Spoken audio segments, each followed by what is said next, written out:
ऊंट के प्रश्न। एक दिन की बात है। एक ऊंट और उसका बच्चा बातें कर रहे थे। बातों बातों में ऊंट के बच्चे ने उससे पूछा, पिताजी, बहुत दिनों से कुछ बातें सोच रहा हूँ। क्या मैं आपसे उनके बारे में पूछ सकता हूँ? ऊंट कैमल बोला, हाँ हाँ बेटा, जरूर पूछो बेटा। मुझसे बन पड़ेगा तो मैं जवाब जरूर दूंगा। हम ऊंटों की पीठ पर कुबड़ क्यों होता है पिताजी? ऊंट के बच्चे ने पूछा। ऊंट बोला, बेटा, हम रेगिस्तान में रहने वाले जीव हैं।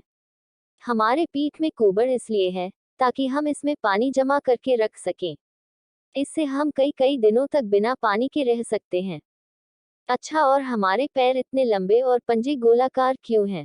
ऊंट के बच्चे ने दूसरा प्रश्न पूछा।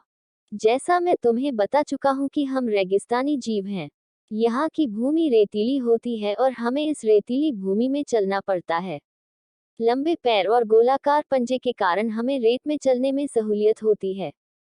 अच्छा, मैं हमारे पीठ में कुबड़, लंबे पैर और गोलाकार पंजों का कारण तो समझ गया, लेकिन हमारी घनी पलकों का कारण मैं समझ नहीं पाता।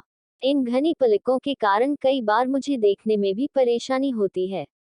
ये इतनी घनी क्यों है? ऊंट का बच्चा बोला, बेटे, ये पलकें हमारी आंखों की रक्षा कवच हैं।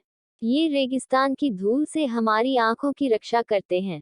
अब मैं समझ गया कि हमारी ऊंट में कुबड़ पानी जमा कर रखने, लंबे पैर और गोलाकार पंजे रेतीली भूमि पर आसानी से चलने और घनी पलकें धूल से आंखों की रक्षा करने के लिए है। ऐसे में हमें तो रेगिस्तान में होना चाहिए ना पिताजी? फिर हम लोग इस चिड़ियाघर ज़ू में क्या कर रहे हैं? सीख। प्राप्त ज्ञान, हुनर और प्रतिभा तभी उपयोगी हैं जब आप सही जगह पर हैं, अन्यथा सब व्यर्थ है। कई लोग प्रतिभावान होते हुए भी जीवन में सफल नहीं हो पाते क्योंकि वे सही जगह क्षेत्र पर अपनी प्रतिभा का इस्तेमाल नहीं करते। अपनी प्रतिभा व्यर्थ जाने मत दें। अगर यह कहानी आपको पसंद आई हो तो प्लीज़ मेरे चैनल को लाइक, सब्सक्राइब और शेयर करें। धन्यवाद।